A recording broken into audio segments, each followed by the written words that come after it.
society, turned 168 years old, and let me just say, it has never looked any finer. So, this evening, what was that? Was that a I mean, speak for yourself, Mr. Bradley. Yes, so, as well, the motion this evening is this house would be in an open relationship. Hopefully we all had either truly romantic, intense evenings last night, or we spent it in abject misery, depression, and loneliness. Alright, so, there are some announcements to get through this evening. A couple of quick ones. First of all, I have neglected for several weeks now to hand out the new term cards. We're a bit far through now, unfortunately. Nevertheless, if anyone would like nice on your wall. yes, a little bit nice on your wall. So, if anybody would like one, feel free to grab them on your way out at the end. There's the big ones in a 5 size and the smaller ones in a 6 pocket size. So, yes, feel free just to lift those at any point. Otherwise, what have we got? So next Wednesday is our annual schools competition. It looks like it's going to be bigger and better than ever. I'm afraid Miss Lauren Carey O'Neill, Outreach Officer, is not here this evening, but I believe I am permitted to inform you that Miss Carey O'Neill has done some fantastic work and has managed to secure to judge the final round Miss Naomi Long.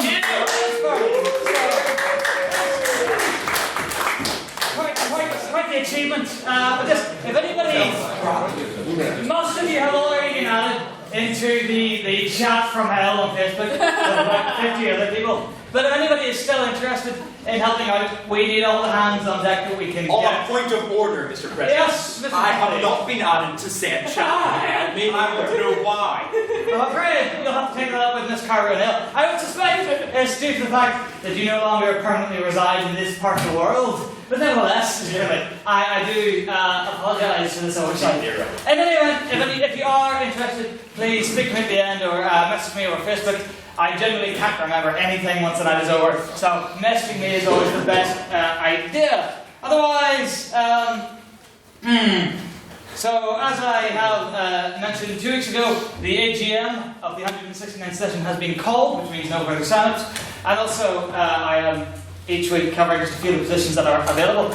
So just to briefly go over them, this week the 3 that I'm talking about are Outreach Officer, External Communicator and Internal Communicator. So, as previously mentioned, Outreach Officer is in charge of organising the schools competition.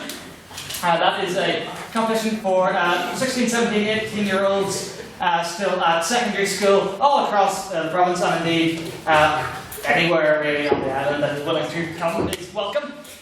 It is a big event. Generally takes, if not an entire year's worth of planning, a good 6 months or so just to get all the moving pieces in the correct order. Also, other responsibilities of the role would typically be things like promotion, so making sure posters for events have been put up in advance and whatnot. Obviously, that hasn't quite been the case this year.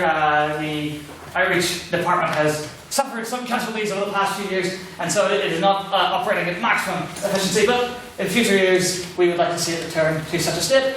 Otherwise, External Communicator is Mr. Hugh Dolan. Give us a wave. There you go. Mr. External Communicator is in charge of primarily sending you fine debaters to Ivy East InterVarsity debating competitions across the island to compete, of course. Otherwise, the main thing that he does is organise our own InterVarsity competition, which I may as well mention now, is not happening this year, as we have very humbly decided to forego hosting it, so that we may assume the mantle of hosting the Irish National Maidens competition. Yes, Mr. Dublin, would you like to say the reason we're not having the regular IV and we're doing this instead is entirely Dublin's fault. Just want that on the minutes. We have that penalty. Yes, and Brexit is also a fairly substantial Limerick's fault. Limerick just decided to not do anything and not tell anyone for about 6 months. So yes, so that's what they're involved. That is again another intensive role. There's a lot of dates and figures and whatnot to keep track of just throughout the year when you're sending people to comps. But also the IV is a tremendous amount of work.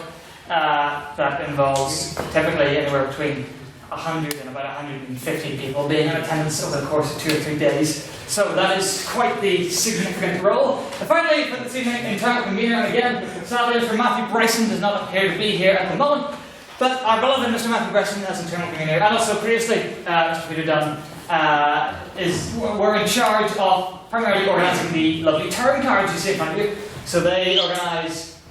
Oh, and there it is! Mr. Bryson!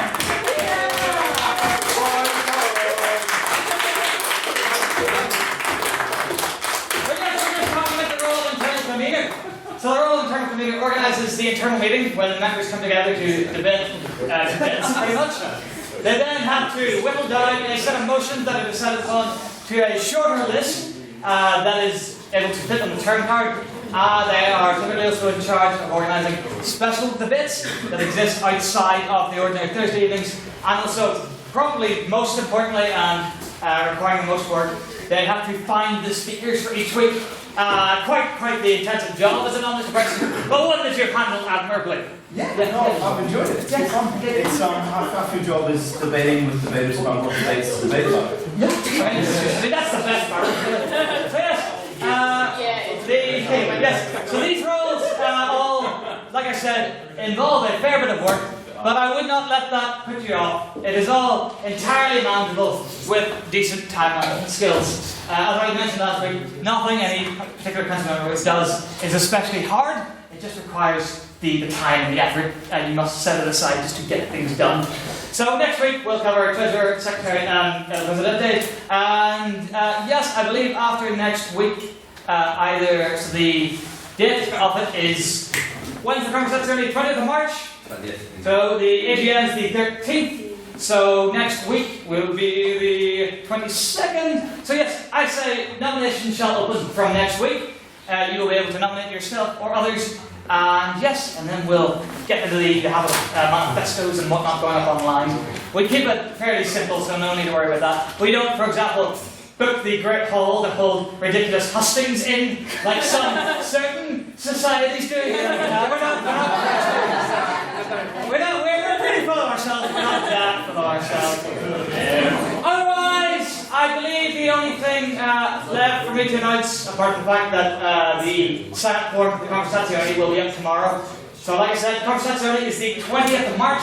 It's in the Ulster Forum Club, which is an extremely exclusive venue. So, I would urge you to sign up once the form goes up. I think the prices should be 25 for vegetarians and 30 for non-vegetarians. So, I think that's down on last year. That's for members. Non-members is like Pardon?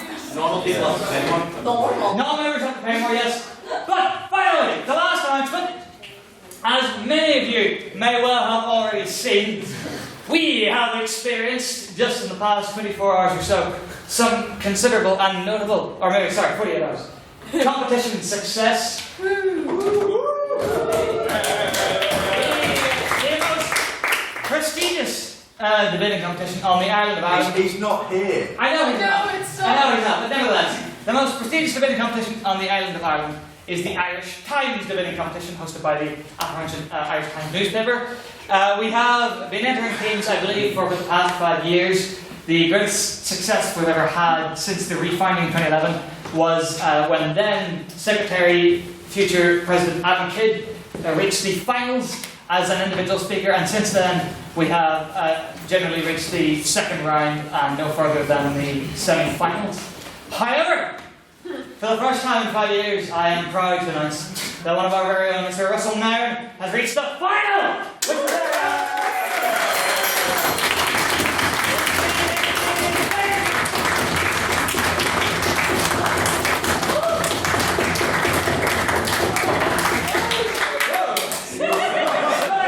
Just on a shoulder, are we?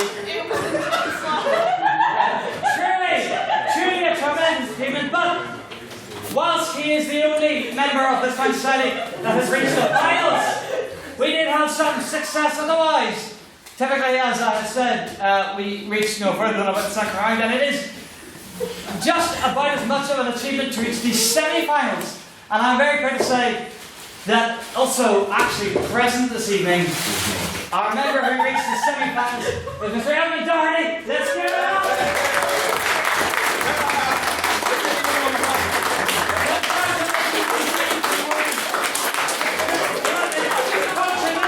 You wanted to say something? What do you want me to say, Mr. Doherty? This is good. I'm sorry. I can't tell you're faking, you're serious.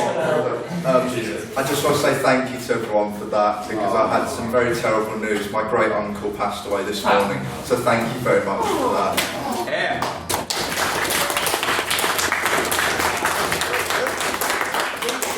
And write final on it, please. Very much. There we go. Some a trophy from Dublin. We shall cherish or burn it, one of the two. So yes, congratulations to you.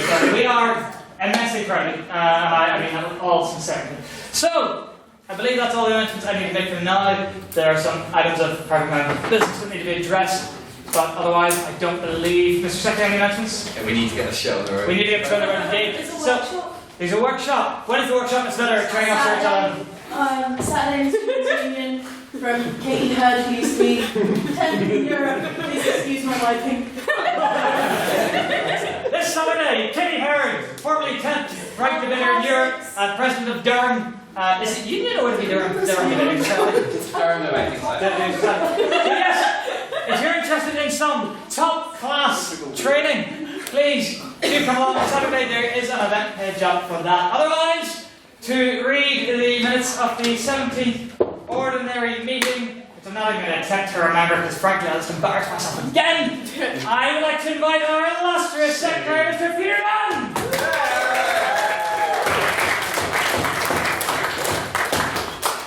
That's more of a week than I usually get in those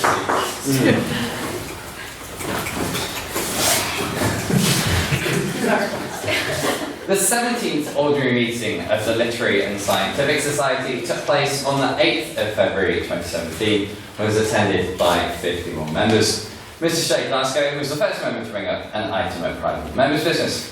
He commented upon the new Secretary of State for Northern Ireland proclaiming that a deal was possible, but according to Mr. Glasgow, not probable. We've all seen how that's ended up. Mr. Morgan Hickman said that quite frankly we've had enough of elections. I, of course, can sympathise.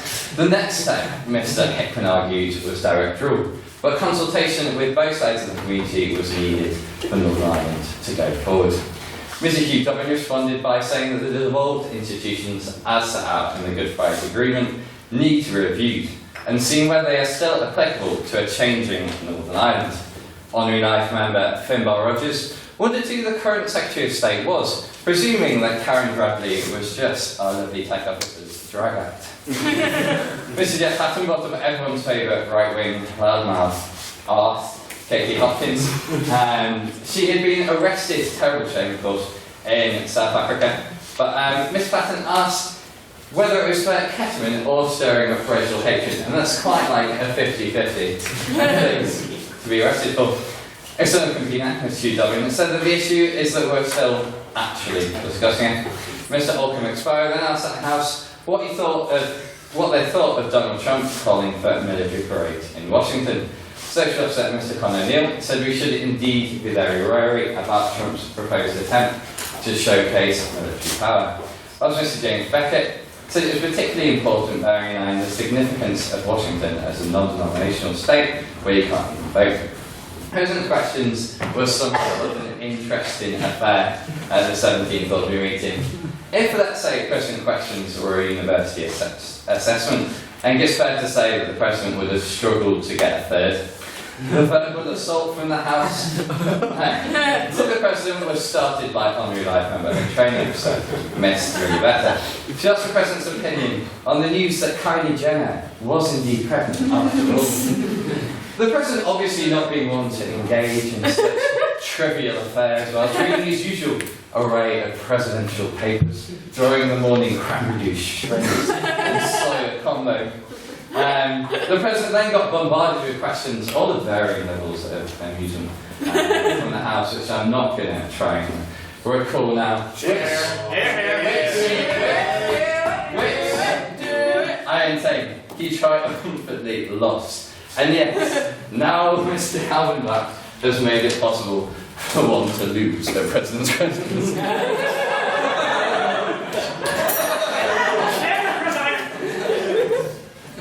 Mr. Bimbal Rogers, HM, then past president. Considering the surroundings of the chapel at the Theology College, would the president agree that if anyone dare swear in their holy place, would they be hanged with the best communion wine? The president said that this was probably blasphemous, but agreed that if such an occurrence was to take place, communion wine would be the final choice. The president then attempted to regain composure and took a vote on prior opinion and introduced the motion, this House rejects the Reformation. After he did this, this was met as a collective sigh from the House. All quite enjoyed watching the President lose at questions. The vote read 5 for, 13 against, and 22 abstentions. Opening up for the proposition was main speaker, Mr. James Beckett. He debunked the narrative that the Reformation was a movement for the people. Instead, he claimed it was an act of power taken by the powerful.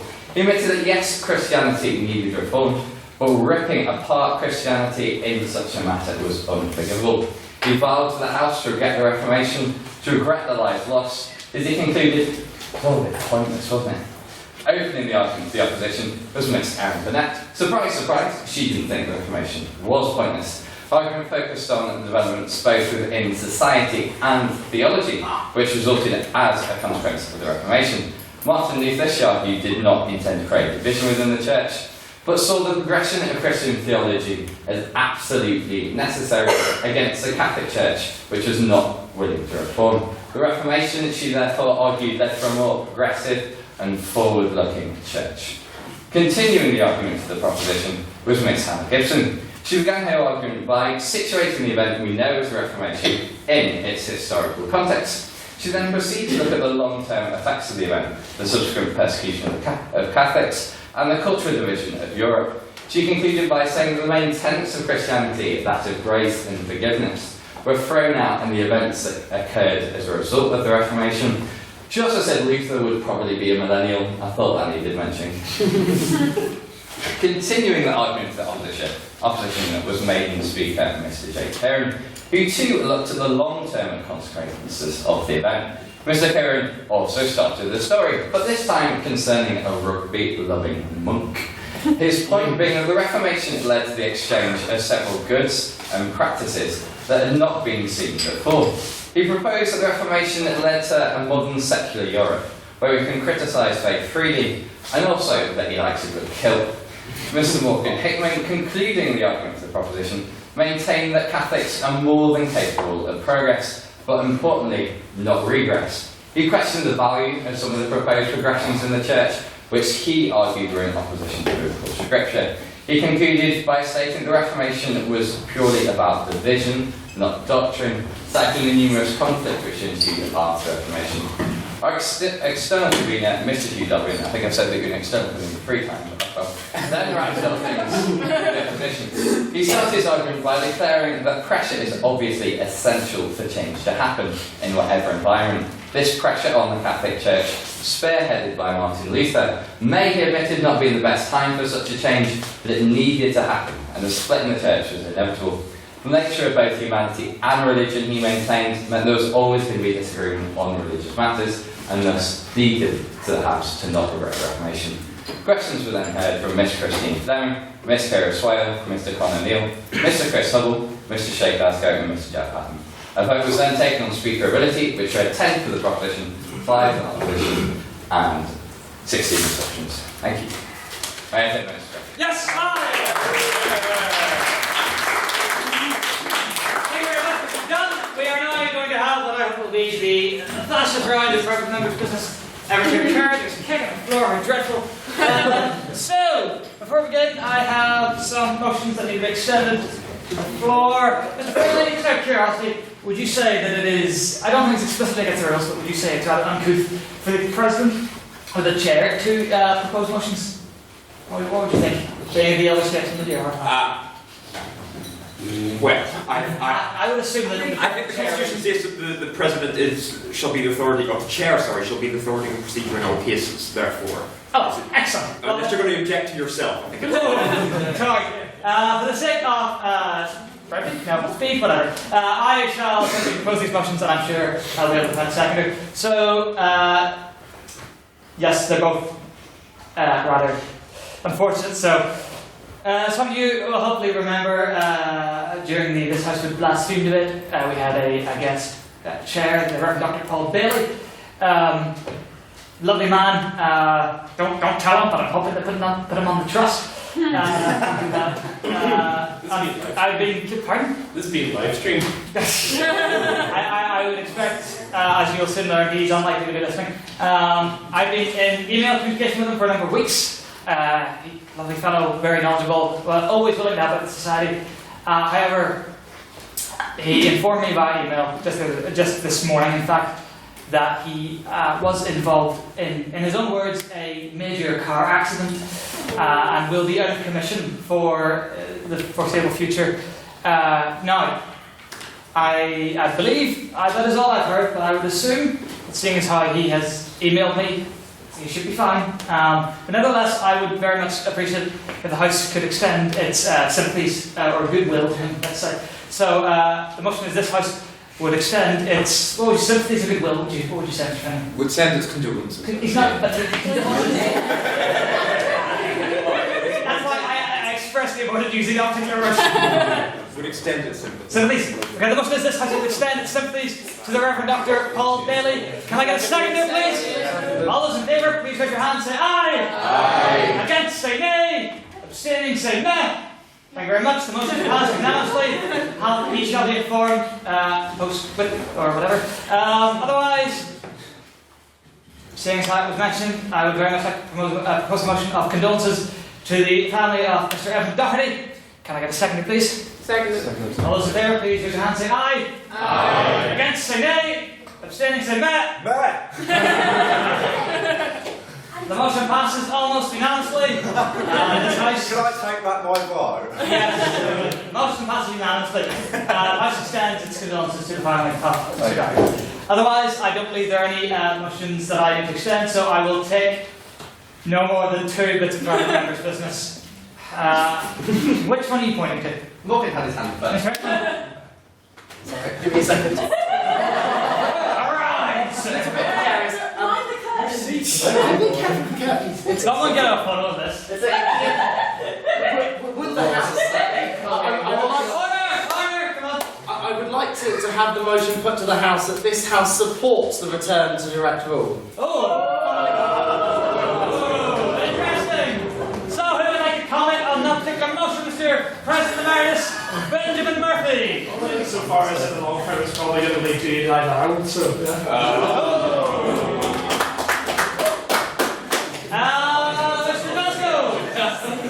We are long past the time when direct rule in the traditional sense is acceptable to Irish people in Northern Ireland. Interesting comment, good sir, Mr. Mayor. As a staunch advocate for devolution, I am prepared to support this motion on the grounds that I believe that a brief period of direct rule would allow for Labour to pressure the Tories into pushing through progressive reforms in Northern Ireland, including the Marriage Equality and an Irish Language Act, which would thereby remove the sticking points which have prevented an agreement being formed and allow devolution to be restored. To supported on those grounds. A unique opinion, thank you very much, Mr. Mayor. I'll take Mr. McDonald and then the good sir. Labour can't pressure the Tories into anything.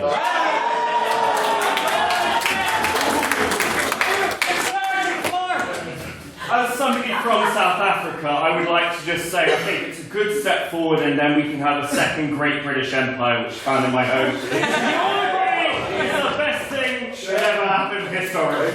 Dairy me. Mr. Gallagher, Captain Gallagher, HLN. I think I have to speak in the same spirit of the farce that is the situation that we're in today. I suggest we secede both from the Union and from Ireland and suggest a union with Norway. Well, I'm going to set all jokes aside and say that it's an absolute disgrace that, as usual, Sinn Féin and the DUP wish to hand over control temporarily to the British government so that they can legislate for the hard things that they don't want to have to take account for. And it's a shame that in 2018 that the people we've elected are willing to put themselves in that position. Any progress, be that in social reform and economic actions, those need to be things that come from the people who are here to represent us and the willingness of the people that we've elected to forfeit that in order to avoid certain pressure from groups within their own electorate is quite frankly disgraceful in a most honest sense. And as much as there can be jokes, I'm sure it's a sentiment shared by most people here this evening that the situation we are in is utterly, utterly deplorable. Here. Very well said, good sir. Very well said. Also, since the DUP are currently, in Westminster at the minute, it'd probably be actually a decent move for the DUP, concerned that Sinn Féin don't take their seats. Thank you very much, Mr. Swale. Are there any final comments on the motion? Going once, going twice, gone. There. Secretary, He's not really allowed to comment, but so just comment to that. That's not you bring up. I do think that makes it all the more dangerous that one side of the community in the land is in the British government. I think it makes this situation even more intolerable as it stands. And I think it needs something like this different from that rule, and a consultation process needs to take place on the same time. Sorry. Thank you, Secretary. I believe a motion was actually formally suggested there. Would you like to repeat it, Mr. Hickman? This House would support a return to direct rule. Can I get a seconder for the motion? I did. Okay then, here we go. All people currently within the House are permitted to vote. I would ask you to keep your hands up so that the Secretary and I can count. Once you've seen me finish the count, don't put your hands down because Mr. Dunn goes in the opposite direction generally. So, all those in favour of the motion that this House would support a return to direct rule, please raise your hand and say aye! Aye. Oh, okay. 1, 2, 3, Mr. Secretary. 4 with 5, Mr. Secretary. Was that hand? Yeah. No, I'm pointing at him. And all those who would oppose the motion, please raise your hand and say nay! Nay. 1, 2, 3, 4, 5, 6, 7, 8, 9, 10, 11, 12, 13, 14, 15, 16, 25, Mr. Secretary. 25?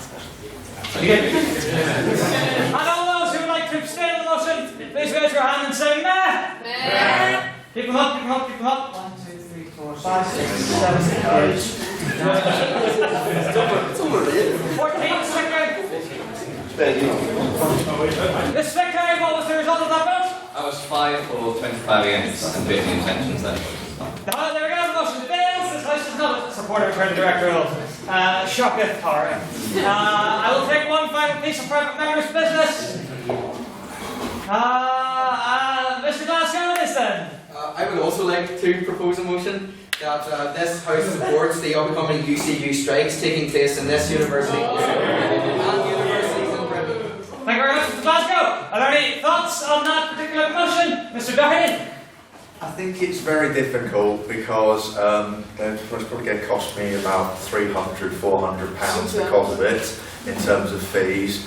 But at the same time, I think it's worth it if it means that lecturers in the future, which could include people in this room, get better pensions later on. So here we go. I'll sit Mr. Doherty.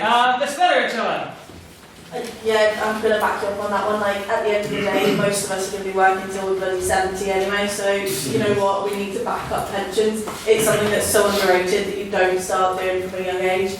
It's something that is so fundamental to your life at the end of your life, so completely.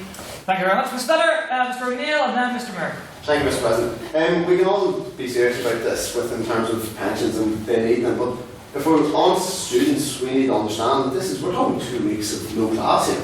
And so if you're 4, Yeah. so can you seriously acknowledge that for students if you're not happy about this? And so we need to align ourselves with him so as we get out of class and take this some progress.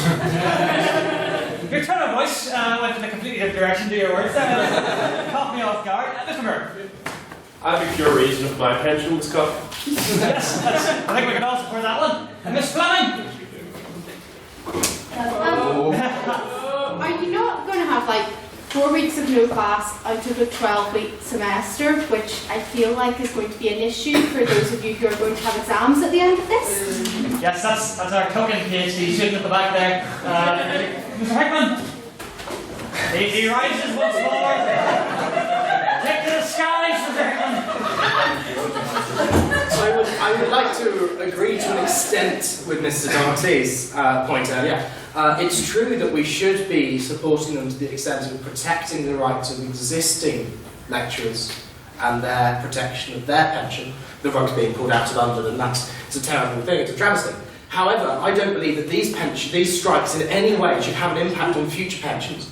Anyone that approaches a career, signs up to a pension plan, to an agreement, has the free choice to do so. And I do not believe that it's the role of any current member to be forcing an institution, a business, or a government to any extent to bind themselves for future or new employees. I think that is not the role of strikers and not the role of employees. Thank you very much, Mr. Rickman. Are there any final points and motions to Bradley? I think a university is quite a unique institution, and the people studying there can often be the people that end up working there. So I think it is perfectly within their right to say, this is what we want for future generations, because after all, we are the people they're training up. We're the people that they're training up to replace them. As someone who does want to do that in the future, I would like a pension. I'd really like one. So please, actually, no, better than striking. Just give them the pensions. If they don't need to strike, then it can end. I just want some good lectures, because they're enjoyable.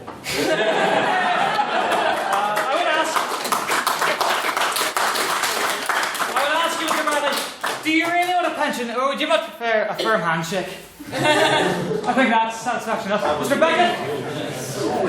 In the United Kingdom and also through the Western world, it's always been accepted, whether you're in the police, the medical profession, or the education profession, you earn low wages during your life, but your pension is protected because you are doing a public service.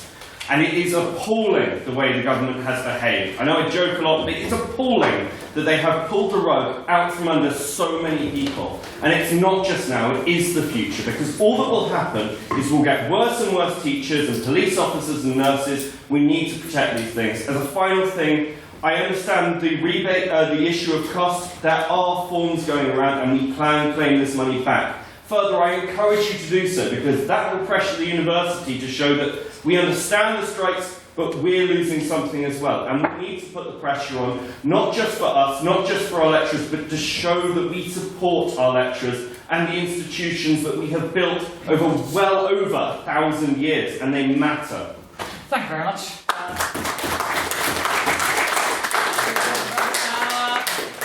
Thanks, good points. I won't be accepting anybody else's hands to go up. I'll start with Mr. Glasgow. Thank you, Mr. President. I just wanted to say, primarily to Mr. Hickman's point, yes, people entering the profession in the future, they will be entering voluntarily into these contracts, but these contracts are being set by people who do not have universities at heart, they do not have academic interests at heart, they especially do not have the interests of students and staff at heart. What they have at the heart of their interests is a scheme to build a giant printing press that prints us degrees and that prints them money. And we need to stop this trend now, and we do that by standing in solidarity with our lecturers and academic staff. Yeah.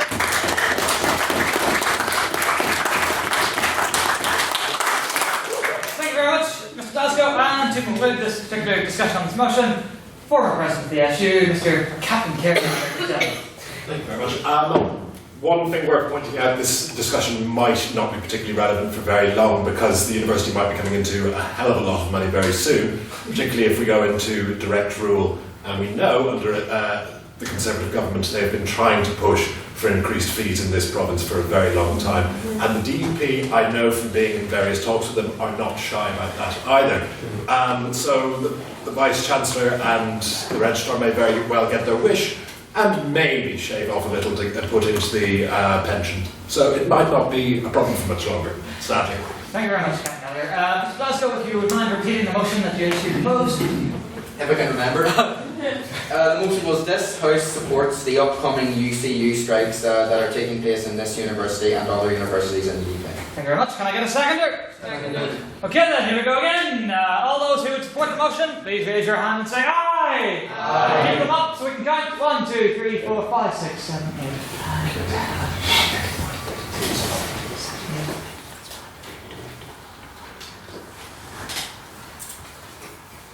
35. Keep up, keep up. 34. And all those who would oppose the motion, please raise your hand and say nay. Oh, interesting. And all those who would wish to abstain, please raise your hand and say meh.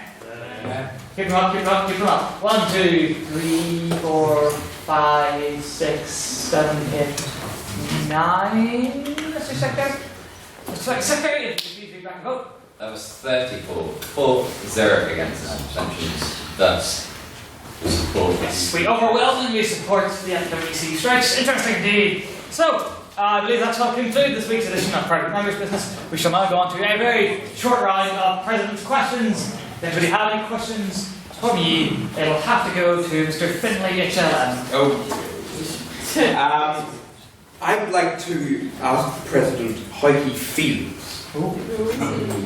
Considering that Standing Order 10 states that in all speeches and interventions the Speaker shall not be deemed to be speaking before the House unless they address it through the Chair, who is in most cases Mr. President, how he feels that 99.99% of speakers don't do this.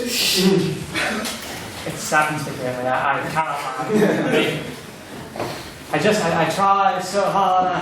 I work every day slaving over a hot stove, and no one seems to care. The things I do and afford with the proper respect. I mean, truly though, it is made up for in its entirety when just a single, incredibly handsome member wearing a white tie chooses to do his speech, as I'm sure this one shall. And a fancy cup. Yes, he brought his own sherry glass. On a point of order, Mr. President. Not sherry glasses, I apologize. This is a port glass, as you well know. Because I had to find myself. You're part to that, sure. Any other President's questions, Mr. McDonald? So, as you probably know, Mr. President, in the last season of Geordie Shore, Motion for closure, Mr.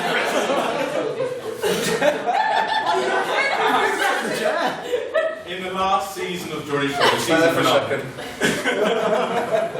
in the season finale, they all got in a hot tub and Dirty took to do some very, let's say, undisclosable things in this house. It did some very. What did they do, man? Dirty to do some very obscene things. I was wondering if you could dare any Kardashian.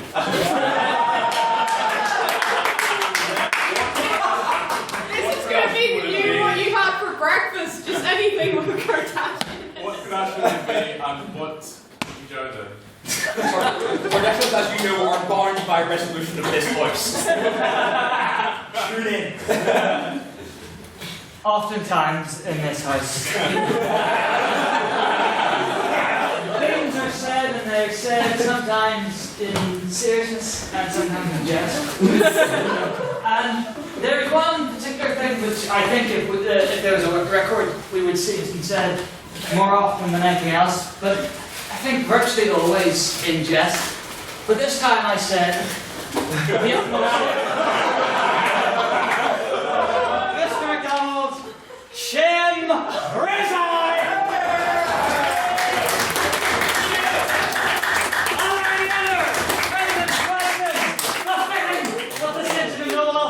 Mr. Doherty, my friend, I trust you. Do not disappoint. Who is the youngest member of this society? Mr. President, who is the youngest member of this society? I assume that it's you, Mr. Doherty, although I do not know for a fact. Okay. I believe we do actually ask people to submit their dates of birth, but I must admit I have not. I'm just going to check whether my date of birth is the 11th of July 1999. Is anybody born in the new millennium?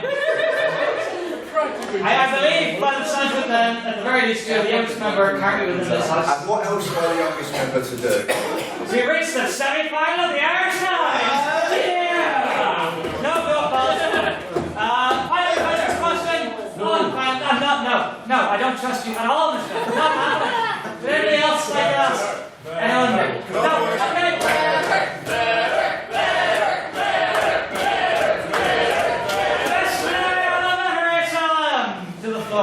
So, I was watching some YouTube videos earlier, and I stumbled across one that my housemates had made me aware of, which was a makeup tutorial. Not unboxing. It wasn't. Shook hard.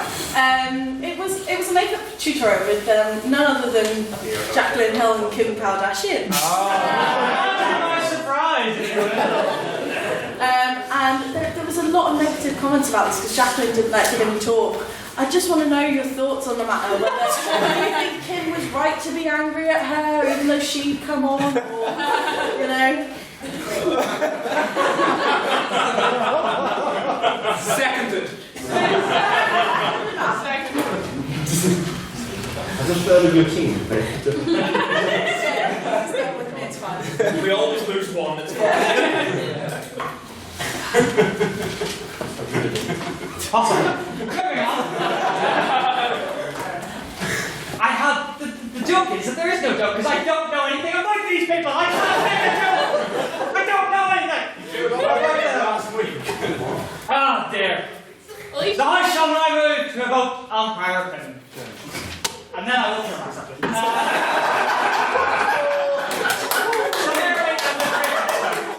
Point of order.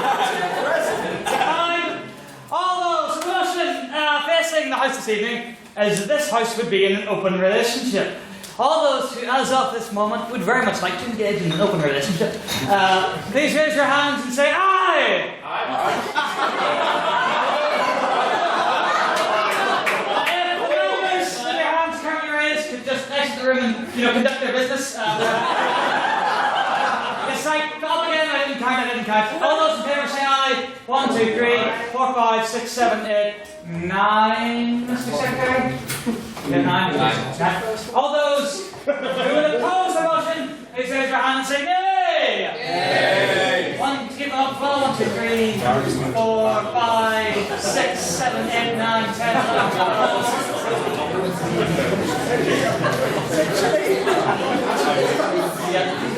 Why is it together? Just say thank you. Peter, take time. And all those who abstain, please raise your hand and say meh. Keep them up, because Mr.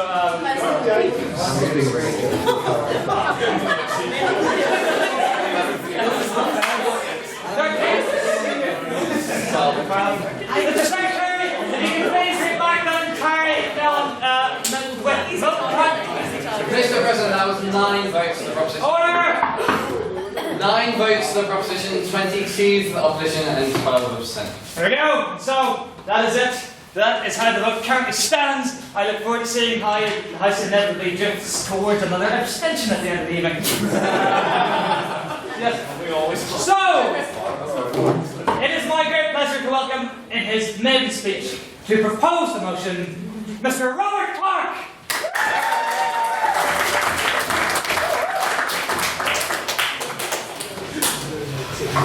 Thank you. Many great speeches in this House have begun with a quote, and mine will be no different. One great scholar posited this: 1 is the loneliest number that you'll ever do. But he went further. He said 2 can be as bad as 1. It's the loneliest number since the number 1.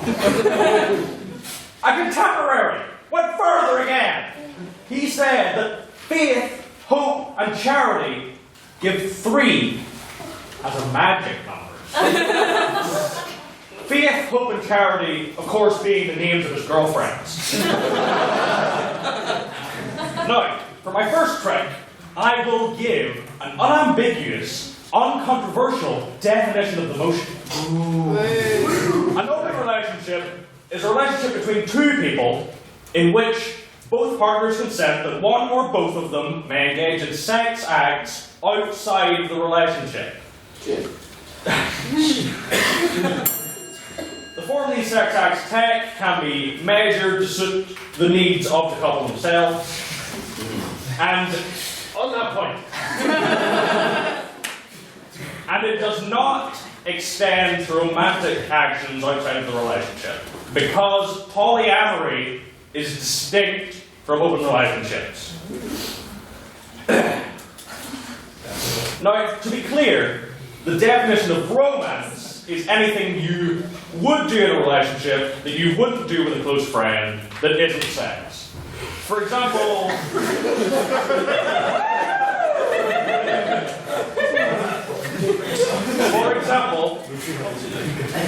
casual kissing,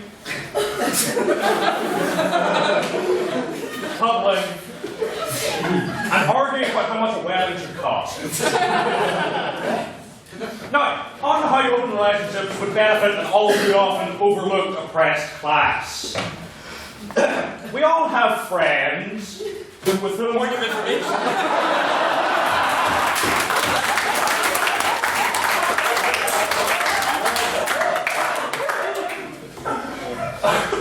I'll just leave that here. I take the point. Many of us have friends. Many from Irish? Whom we only want to see maybe once every 2 or 3 months. Great crack for a time, but easy to get sick of. Or just friends that don't have much time for us and who fleck out on the few plans we do make. To a relationship, these things would be anathema. But with friendships, it doesn't matter because you have as many friends as you want. So, let me ask, if you only have one friend, who would it be? On that point? I don't care. It's a rhetorical question. But it is a difficult question. What I'm saying is, open relationships give uggos a chance. What? And really, no.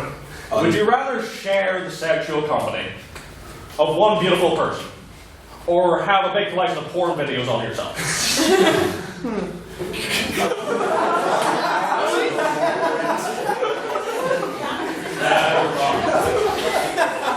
And now, I don't know how many of you have noticed, but I have a girlfriend.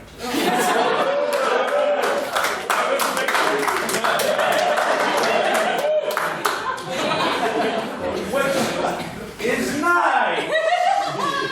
But the bother is, she's going to go to France for a year.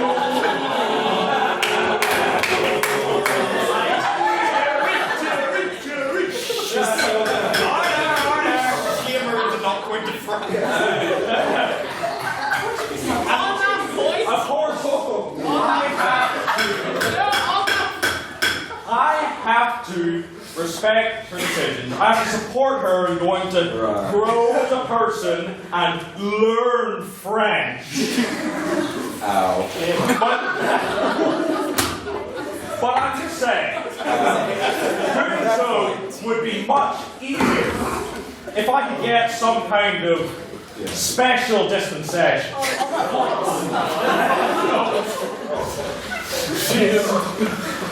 Monogamy is tolerable when I'm getting something out of it. But otherwise, it just seems like an inefficient use of time. On that point.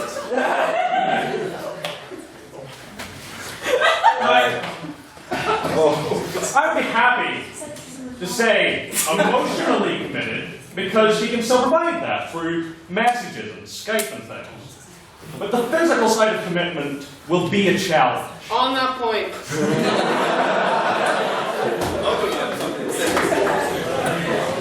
Not that it would be a one-way street. France is renowned for sexually aggressive men. I know that. Certainly. Save them from themselves. Certainly, she could have some baguette while I stay here.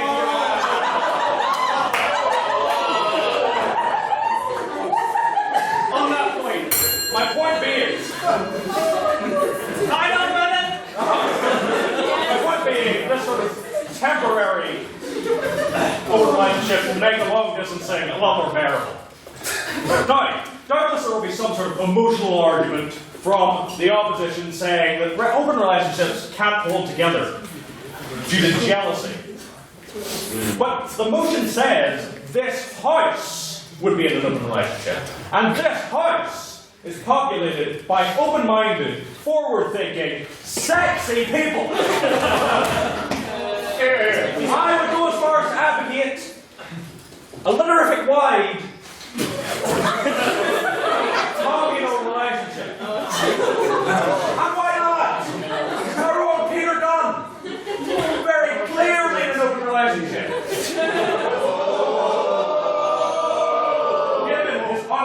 dalliance with Calvin.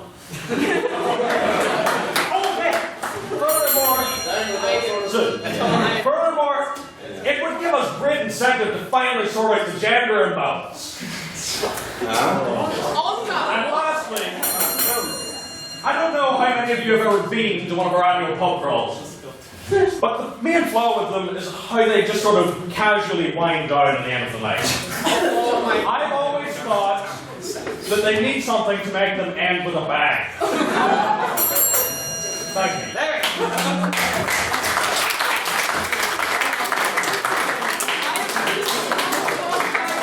Mr. Secretary, if you could please find the member of council or the other member who suggested this motion and have them summarily shot, that would be very much appreciated by the office of the president. Can I please get another round of applause for a distinguished maiden speech?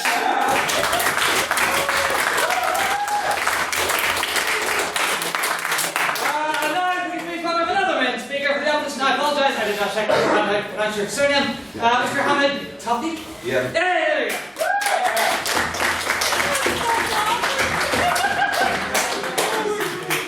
Thank you, everyone. Good evening, ladies and gentlemen. Order. Okay. First of all, we're not against experimentation and discovering yourself. But what we are against is that as an advanced species, is it the right way to explore sexuality by sleeping with other people other than our spouses, boyfriends, or girlfriends? Come to think of it, only animals do that. And if we do that, are we different from them in any way, shape, or form? But on a serious note, it's not always safe to have multiple partners. And you're not going to be sure that anything you take, like condoms or like pills, will 100% safeguard from STDs or pregnancy. Moreover, if, let's say, you were having a good time and you got super excited and things didn't turn out for the best, will you be responsible for the child, specifically as we are students having part-time jobs? Go ahead.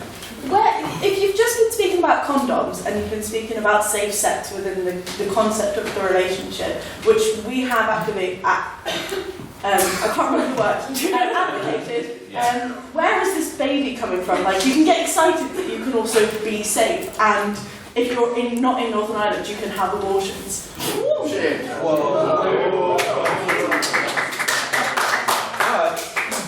But who's going to pay for the abortion? Well, I will. No.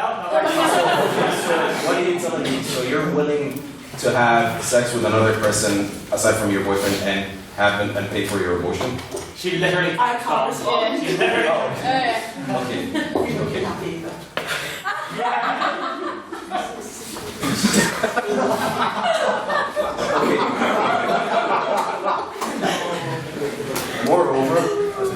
Moreover, we believe that you can explore and you can do much more with just in a monogamous relationship.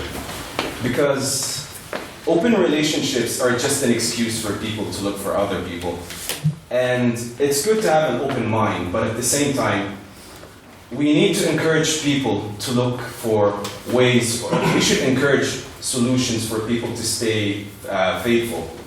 We shouldn't encourage people to say, well, I should experiment with other people and I should try this and that. We should tell them that, like, we should fix our relationship issues. We should look into ways to go on. So what about relationships which are failing, or where one of the partners is asexual, or where there are problems, or if you want to experiment with something she's not quite into because she thinks it's horrifically dirty? And you want to enjoy yourself. That's the wrong between two consenting adults. Well, you can break up, or you can. Well, relationships are give and takes. So sometimes you have to sacrifice a few things in order to be happy. It's not one way. Anyways, we need to encourage people to have fun in. Oh, okay, I thought you were using your hands. Yeah. We need to encourage people to have fun in monogamous relationships. Because if we imagine the world having an open relationship with everyone, it would be hectic. I mean, come to think of it. Like, how many dads or moms, or if you can't identify your parents anymore, is that a good world to live in? On that point, go ahead. That's exactly what's happened with Kanye West and Kim Kardashian. He's right. Think about it. Would you like your dad to be like your mom to be Kim Kardashian?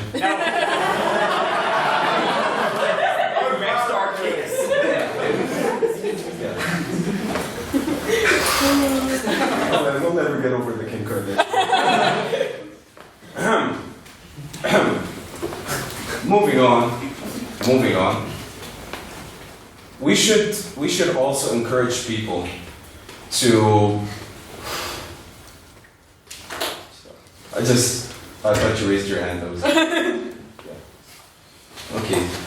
We also think that if open relationships would be encouraged, it's not gonna solve our problems with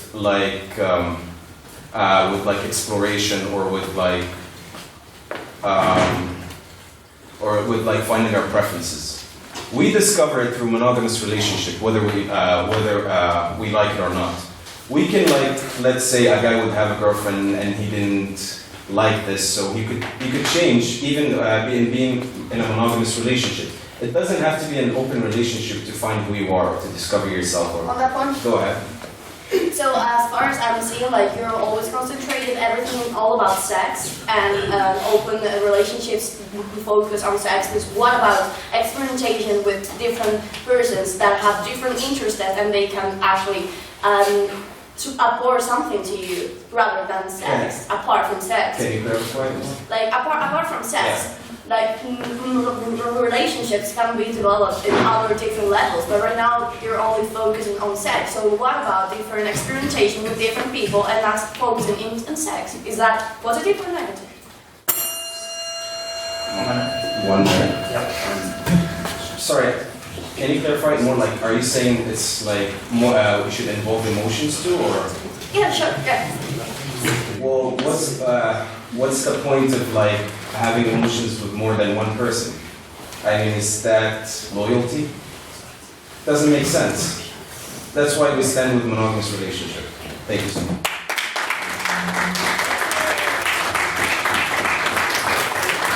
Thank you very much, good sir. Could we please get another applause for another marvellous maiden speech?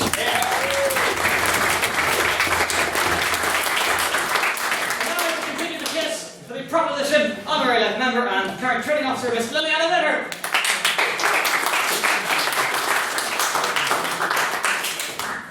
Mr. President, members of the House, I've got a few clear points I'm going to lay out to you tonight. Firstly, how my esteemed colleague over here defined emotion was, as we said before, it's a purely sexual thing. Like Linda brought up in her point, there are advantages to having relationships with other people in a sexual sense. You aren't, even though you're having a sexual relationship with a person, you're not discounting them as a human being. They have different attributes that they can bring to you and your partner in your life. Say I was having sex with a mortgage broker in my spare time. I'm not. Peter would be particularly happy. And we were thinking about getting a house. Wouldn't that work in our favour? Although it's not an emotional connection, you have this other form of information that you might not have had previously. No.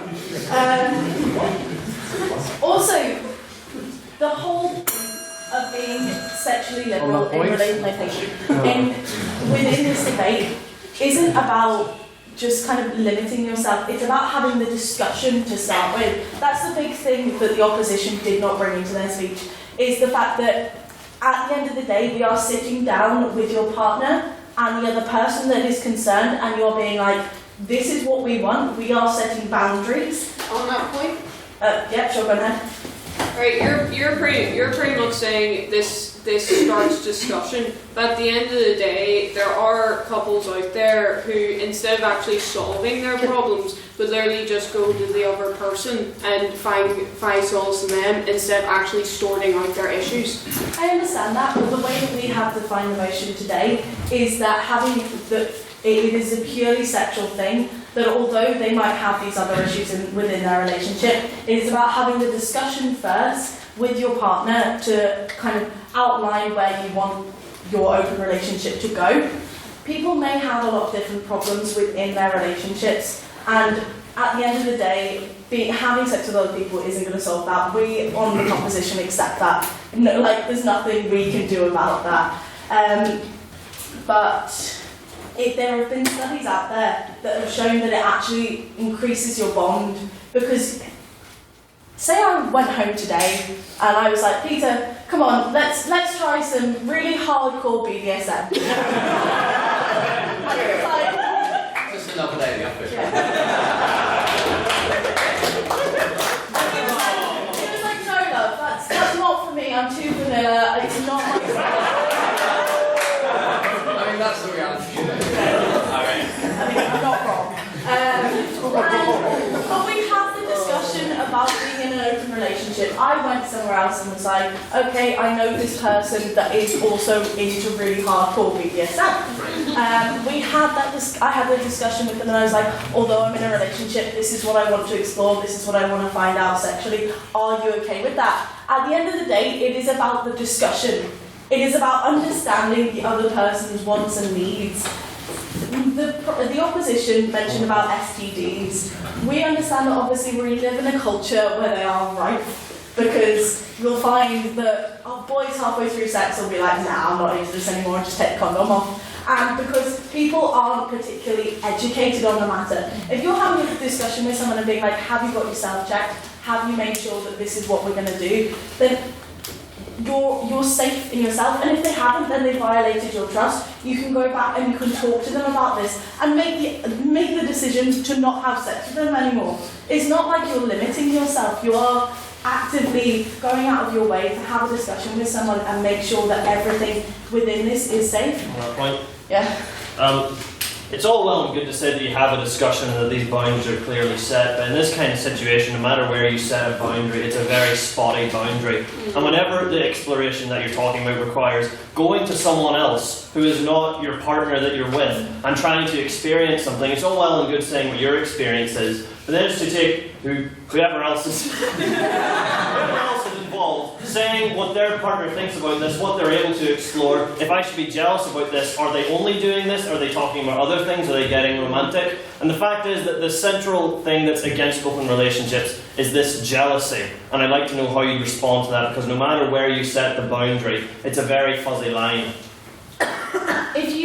At the end of the day, although there's obviously going to be jealous feelings, you can't prevent that we're all human beings. People get jealous over little things. I might get jealous if that person has a different piece of cake than mine. You literally can't help that. But if you are on the same page and you have both agreed to this, then you know where the line is. You know that you are able to go to the other person and be like, that made me feel jealous. Would you please not do that anymore? It's not about going out of your way and being like, this is what I want, therefore you should accept it as well. It's about sitting down and asking them on an honest face-to-face basis what they want. You know? Does that make sense? Aye. Okay.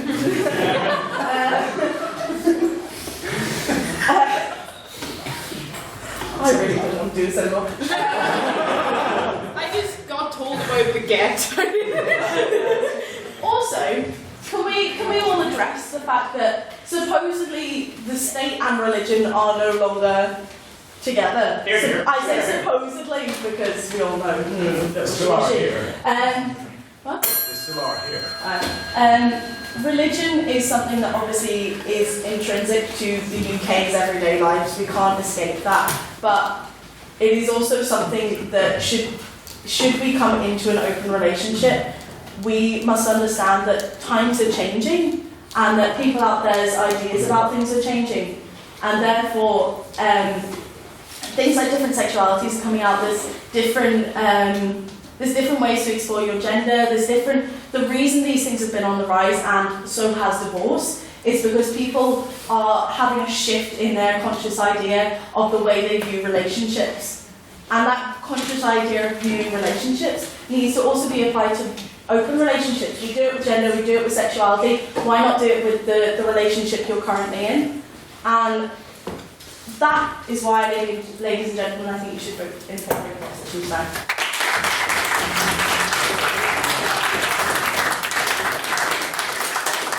Thank you very much, Ms. Letter. A quick point of clarification, Mr. Secretary.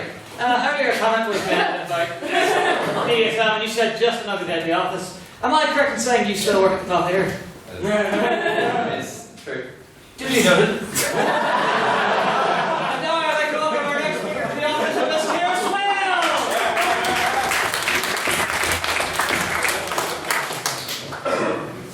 Right. I'm going. Actually, no. I forgot my camera. Sorry.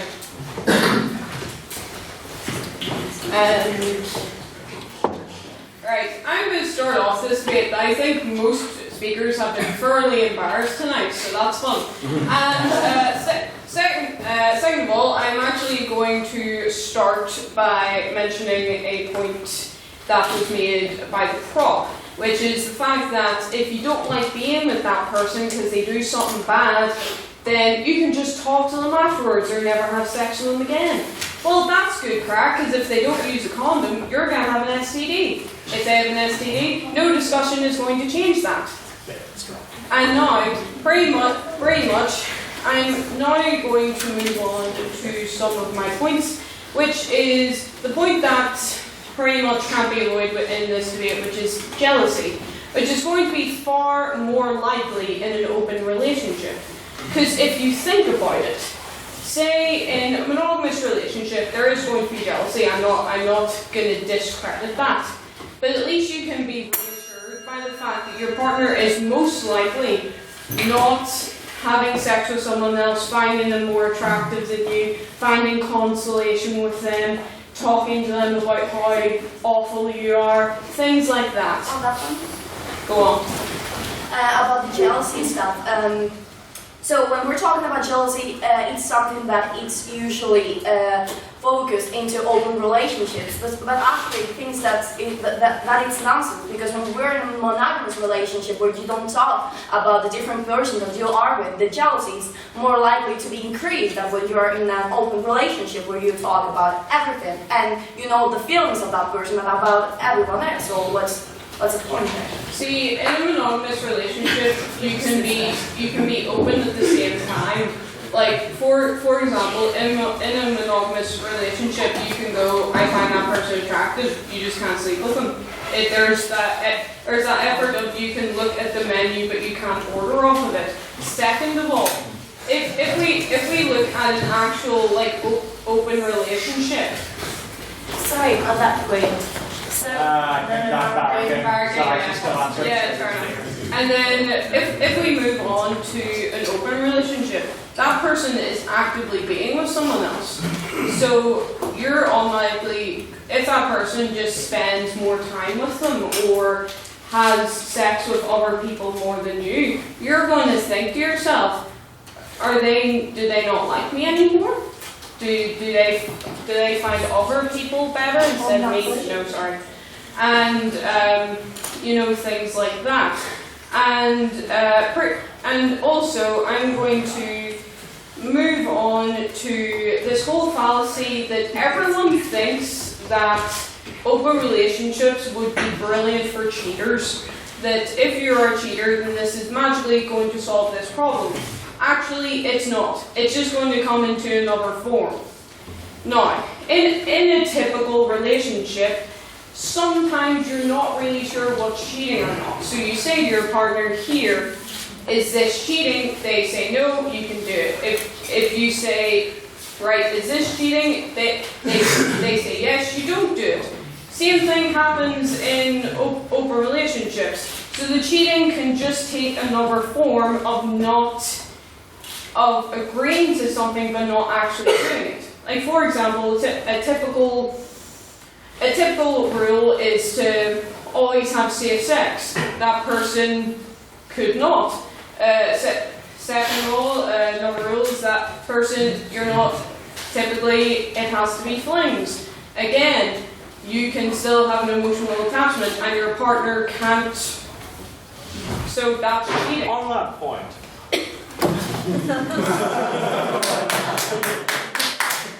serious point. Okay. It does, though, reduce cheating to the sort of edge cases you've outlined, but I believe 90% of cheating is for reasons that can be assuaged with a relationship. Not really, because as a cheating can come in different forms. Like, for example, we had a discussion a while back where I pretty much asked my boyfriend, can I cuddle with my gay best friend? He then said no. Now, if I actually went and did that, I think that would constitute cheating because I betrayed your trust and we agreed on something that was preset, and I went and did it anyway. So it can take other forms than just sleeping with someone else. On that point? No, sorry. And now what I'm going to move on to, which is the awkwardness that comes with pregnancy. Because say for example, I was in an open relationship and I had sex with three men roughly around the same time. Let's just say that. Now, because of the great racial diversity in Ireland, we can most likely assume that they're most likely going to be white men. Now, because most relationships, most open relationships, it's usually a rule that you shouldn't form an emotional attachment to someone. So basically, flings. So it's going to be absolutely brilliant crack when I have someone else's child that's not the person I'm with, and I have to go, oh, who is that fella again? I didn't take any of his information down. I have to find out who this person is. Oh God! And then I have to go up to my partner and be like, I have a child that's not yours. Sorry, mate. Right. And now I'm going to move on to the point of and there's this aspect of social stigma that you will have to face if you're actually in an open relationship. Like for times are progressing, yes, but you will face stigma. Like, for example, we haven't even gotten gay marriage yet. Do you really think that anything, open relationship, anything like that could go through? And also, there are common insults that say this that I can't say because I'm informed that I'll get fined. But the C word, which means, letting your girlfriend sleep with someone else, is a common insult. And sex is, in general, just put down against in our society. So yeah, pretty much for those reasons, the disadvantages outweigh the advantages, and so I would say oppose this motion.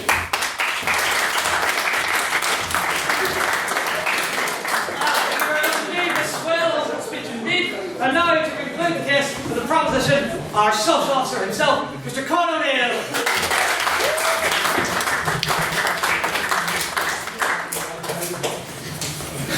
Sculpting to the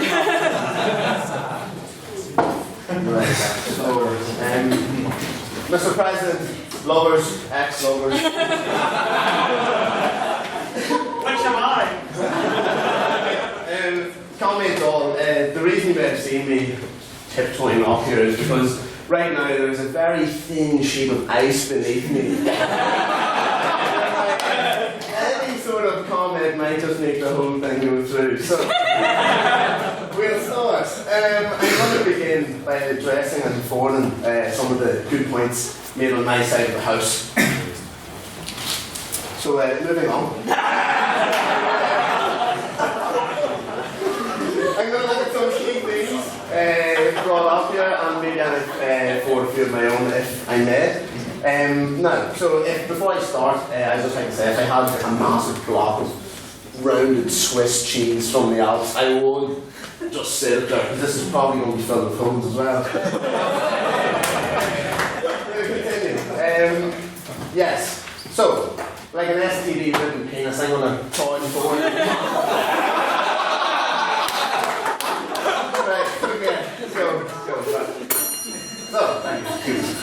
Stay in bell in 2 minutes. A couple of points of rebuttal. Serious points made. In relation to the idea brought up by the first speaker that if we engage in open relationships, we will of course we will be behaving like animals, like the animal kingdom. And in response to that, I say, you ain't nothing but a hound dog. So we are there. We are from the animal kingdom. It's great. Embrace it, okay? We can have some fun here. At that point. Okay. So if that is the case and you believe that we ain't nothing but mammals, should we do it like they do it on the display?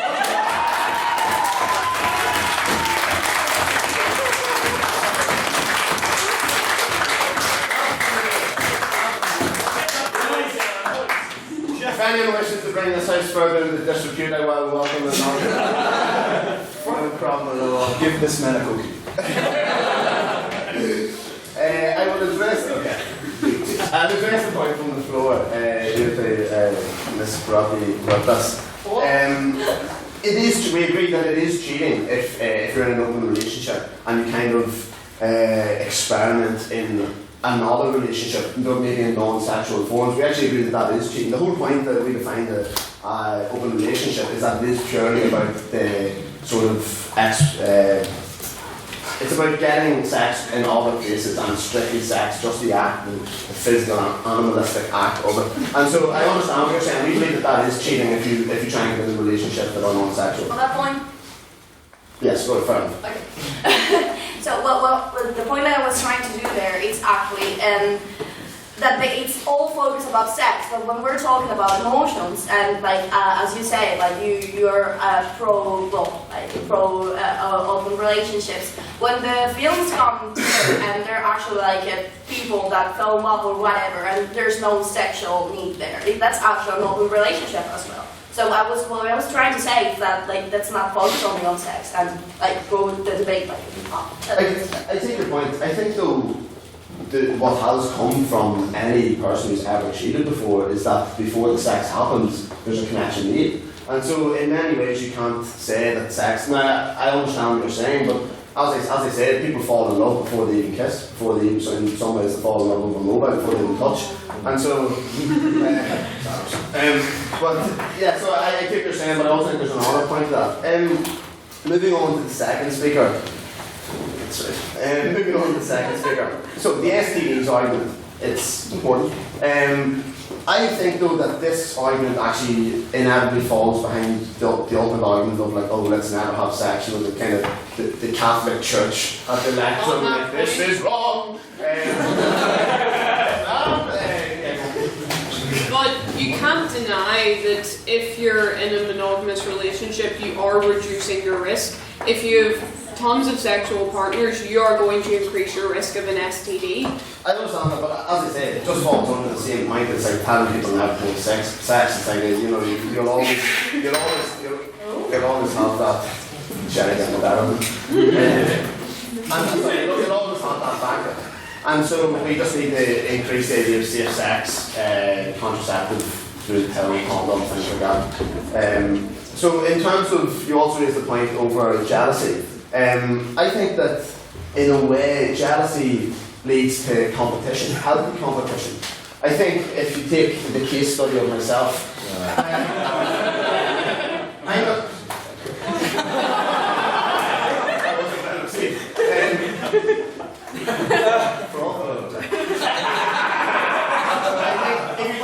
I'm going to hopefully be a software engineer. The chances of I'm not blessed with tall height, quite a heavy build, I'll probably be fat whenever I'm older. And I think that you bring the healthy competition into the relationship's good. You know, keeps me on my feet. It's fine.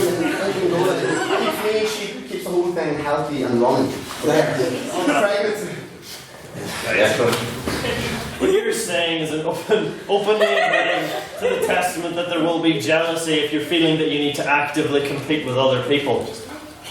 I don't think so, no. I don't think it's jealousy. I just think it's the idea that if we are all animals, which I do believe we are, we believe in competition and we thrive off that and we can get motivation from that.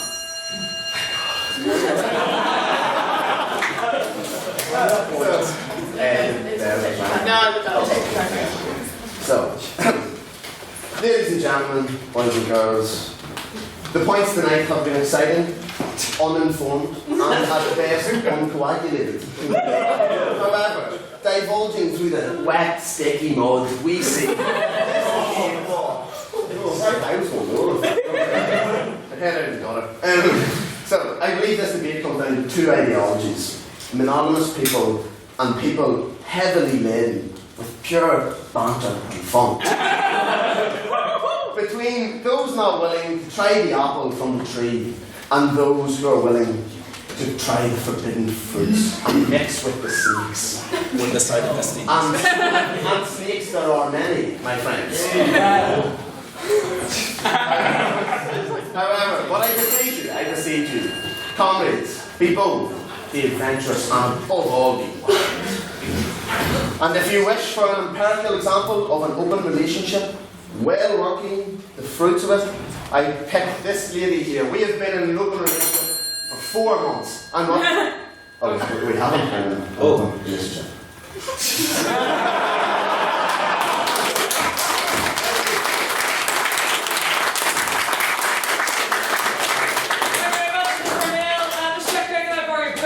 Let's take a look at what notes Mr. Secretary was able to make. Oh yes, not at all.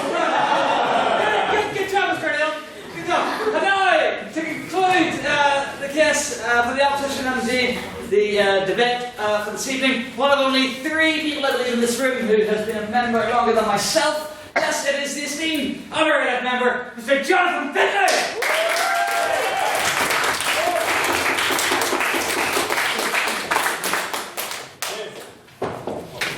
I finished my personal port before I got up here. Not sure if I'm going to carry on now. Mr. President, and all those other people that I will only address through Mr. President.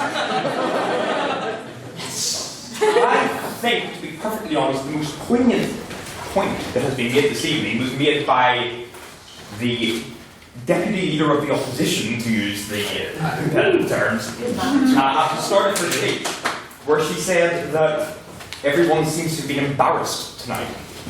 I think that's a very important point to make.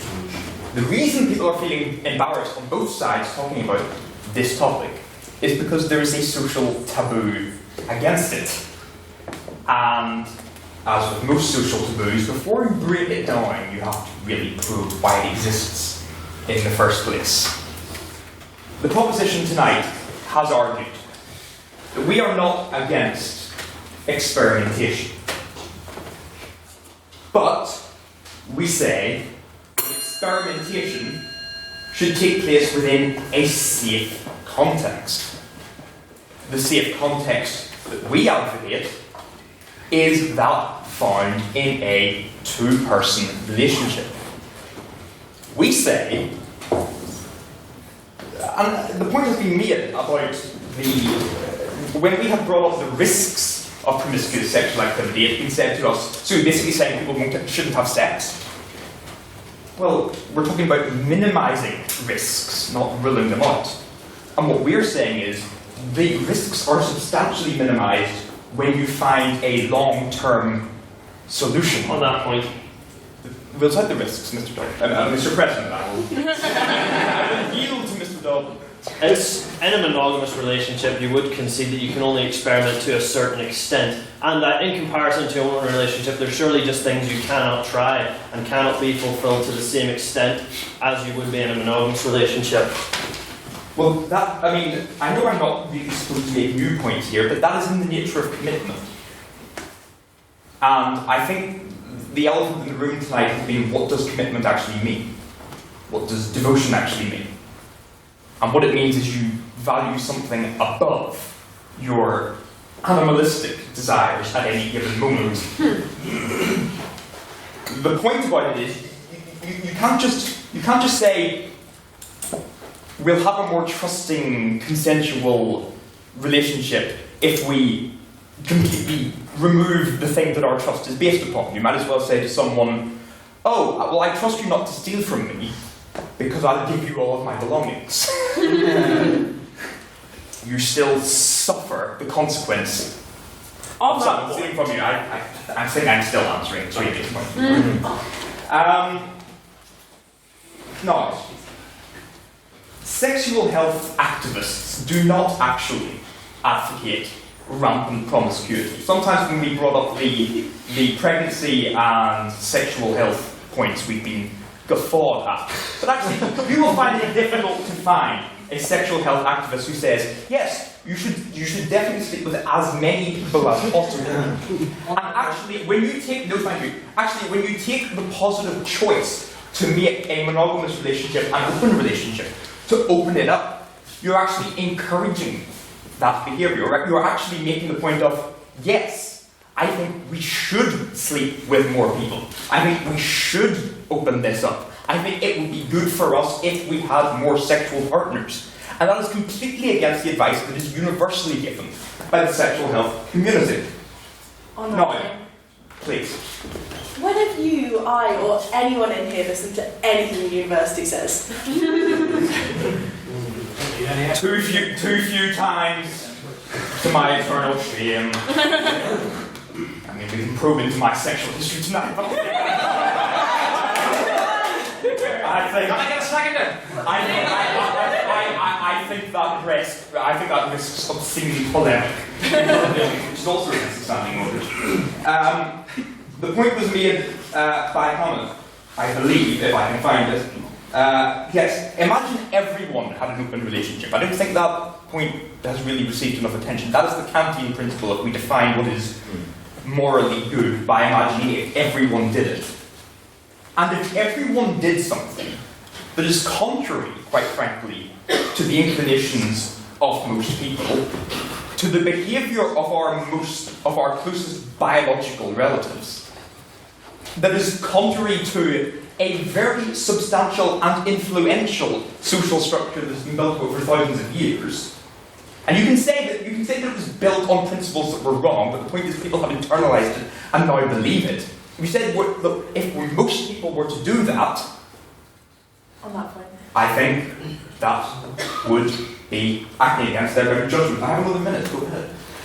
I have 2.5 minutes actually. So you're saying that so you're saying that it's been historically built in a kind of monogamous form, but I'm gonna chuck it back here to the Romans. Although it may have been their downfall, they did have a lot of sexual liberty and a lot of sexual freedom. Let's exclude the sleeping with small children section but there are ways to do it without. Reclaiming my time. Reclaiming my time. Okay, then that's it. Yeah. I mean, if we really want to bring in this whole Roman orgy point of view, then all that really needs to be said is that Romans thought homosexuality was wrong if you were the receiving partner. So basically, is all I can say. What we are saying is that the point has been made that somehow an open relationship will avoid the physical and psychological restraints that monogamy imposes upon us. That somehow it will mean adultery and jealousy are less likely.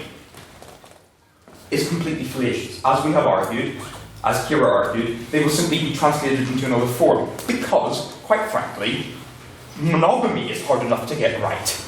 Imagine if you try to extend a mutually consensual relationship into something that we really don't have a lot of experience with. The idea of bringing a third person, or a fourth person, or a fifth person, or however many people it's open into that. How do you establish the consensual terms of that? We think that monogamy is the best avenue in which to explore both childbearing sexual desires and any sexual desires that may go beyond that, and we think that an open relationship is simply too great a risk. Thank you very much.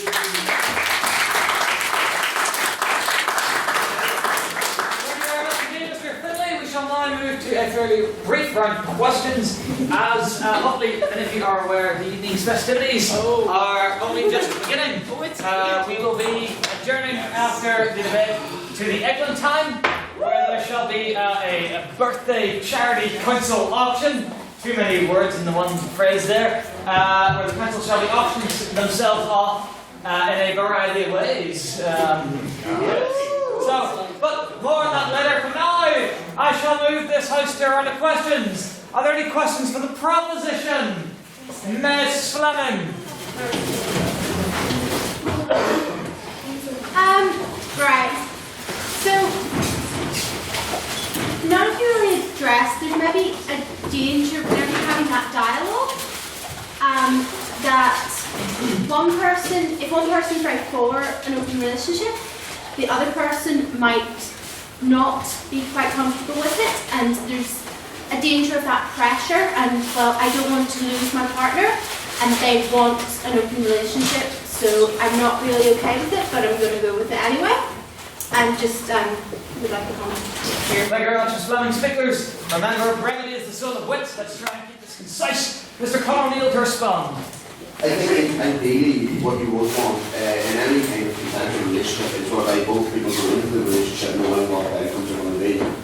So ideally what you want is two people who want an open relationship to go into. And I do take your point though, and I think it is an issue of concern. However, again, it is literally the exact same issue for like, let's say that, like, you know what, honey, let's do this and then tonight. You know, it's that same kind of pressure that you come under. So I think you get it in any walk of life, and I agree with you. I just hope that obviously it is a mutual thing most people want. So it's a bit of a Thank you, Mr. O'Neill. Would anybody from the opposition care to respond? You're not obligated to.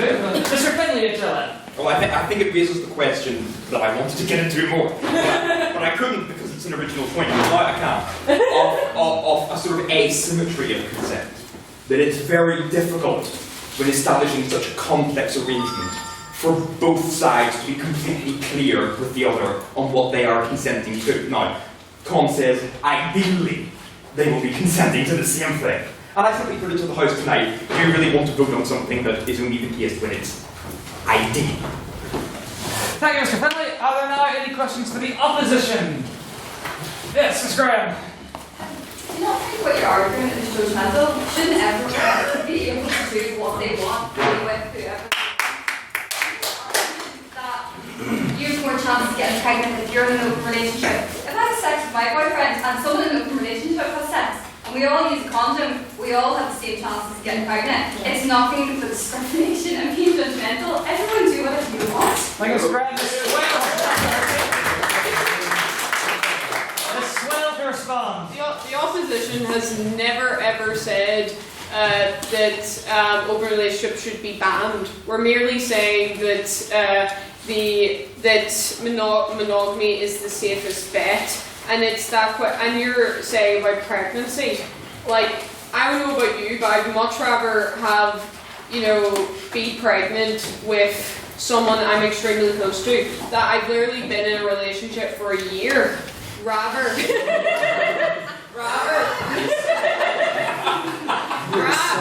don't talk about that. I'm scared. Rather than someone else that I don't know that well. And yes, you are saying, if you all use protection, you still have that probability. But again, sexual contraception isn't infallible. The condom can break, things like that, and if that happens with someone that I don't trust completely, and that I don't want to have a baby with, then that's more of a risk. Thank you, Ms. Swell. Would anybody from the proposition can respond to Senator HLM? I agree with you, to be honest with you. It is judgmental, and in the society we live in today, everything is judgmental nowadays when it comes to sex, when it comes to relationships. People want to tell you how to have sex, people want to tell you who to be with, people want to tell you everything at the end of the day. And the point Ms. Swell has made about having babies with people is, quite frankly, if you can have a baby, you can have a baby. You're right, you can't stop it. It's about information, it's about educating yourself, it's about having the want to protect yourself and to do what you want at the end of the day. And there's nothing you can do to stop that. So, maybe go on. Thank you, Ms. Miller. Are there any abstaining points of the motion? This is the point that can be directed equally to both sides. Yes? Go ahead. So, to the opposition? No, to both. Oh, to both, okay. Or general. Yeah, general.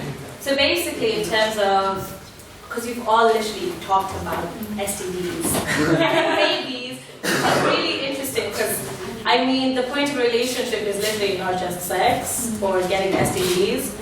And so I feel like, and that's what he's been trying to say, is that there's been such focus on STDs and sex, but there's not been a focus on the mental aspects or the emotional aspects, and more than just the sexual aspect of being in a relationship with someone. Like, it's more than you just want to have sex. If you just want to have sex, then you know you don't need to be in a relationship. Thank you very much. Could you step through the name for the minutes, please? I would ask the proposition to respond first. And just whilst you're conferring, I'd like to point out you said that both sides mentioned STDs. Yes, I did. Some more graphically than others. Any from the proposition would like to respond? Oh, good. It's Mr. O'Neill. Right. I understand what you're saying. I think it's a fair point. Sorry, Q. Can you give it a moment? It's 10 past 9. Sorry, Mr. O'Neill. I didn't hear anything. Mr. O'Neill, go ahead. It's like your mum banging on the roof.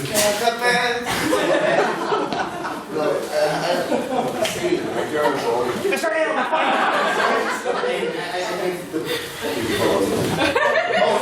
the point is that the way just when you start speaking, someone must have done right.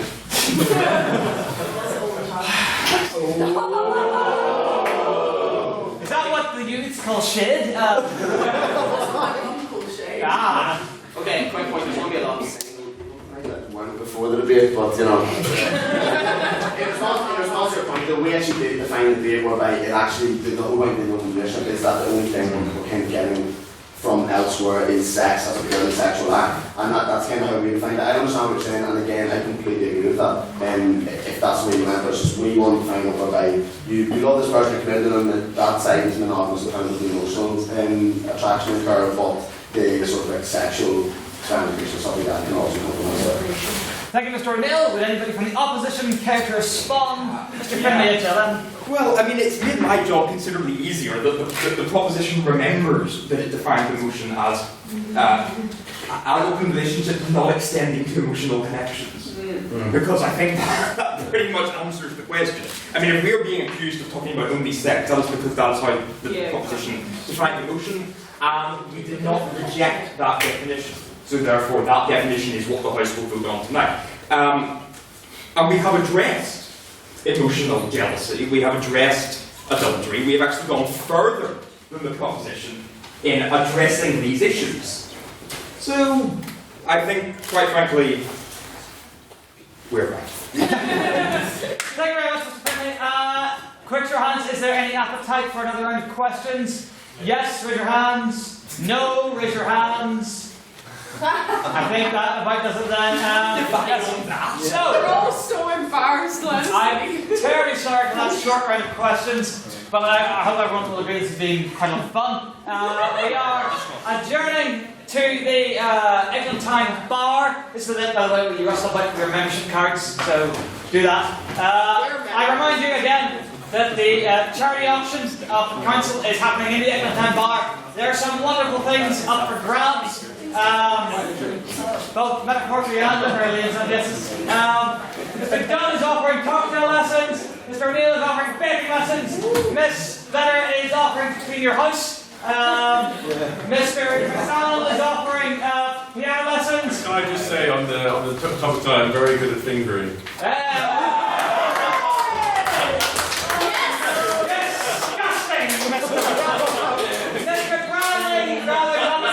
Is offering to send a cheeky message to you every day for a month. Any other impression? What are you selling yourself for? I'm selling a poem, which, whether I know you could or could be either cheeky or extremely inappropriate. Hey! Mr. Gowan, what are you selling yourself for? Mr. Allen's thing will be revealed in due course, and I am selling myself quite literally. I will be your servant for an entire day. I will carry your bags, take your notes, cook you food, feed you food, whatever you want. Any command that you offer is something mine to fulfill. Pardon? Do you know how to cook? No. I'll bid for Mr. O'Neill. He'll give you baking lessons, and it's a great big cycle. Is that, very briefly. Can I just ask? Yes, very briefly. Does it matter? Can we pick the day? Yeah. Oh yeah. Yes. So, yes, I believe that just about does it. So, I shall now move this House to vote on speaker ability. I would remind you that is not. This is not a vote on what you currently believe as such right now. It's upon which side you believe spoke best this evening. So if you believe that the proposition spoke best this evening, please raise your hand on your membership cards and say aye! Aye. Keep them up, keep them up, keep them up. 1, 2, 3, 4, 5, 6, 7, 8, 9, 10, 11, 12, 13, 14, 15, 16, 17, 18. 18. Yes, okay. If you believe there's a lot of liars in tonight. If you believe that the opposition spoke best this evening, please raise your hand on your membership card and say nay! No! Keep it up, keep it up, keep it up. 1, 2, 3, 4, 5, 6, 7, 8, 9, 10, 11. 11, Mr. Secretary. I've got an HLM card, that counts for 5. And if you believe both sides spoke equally well, equally terribly, or wish to express no opinion on the matter whatsoever, please raise your hand and say loud, say proud, say meh! Meh! 1, 2, 3, 4, 5, 6, 7, 8, 9, 10, 11. I have 11, Mr. Secretary. 12. I'll go 12. Mr. Secretary, could you please read back the vote to me? Order! Just the reading of the vote is sacrosanct. That's 18 votes for the proposition, 11 for the opposition, and 12 abstentions. There is the proposition.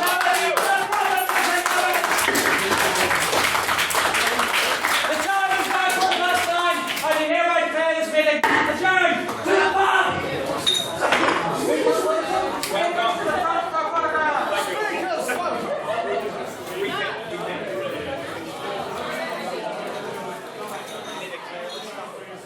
Somehow mid-debate my belt came off.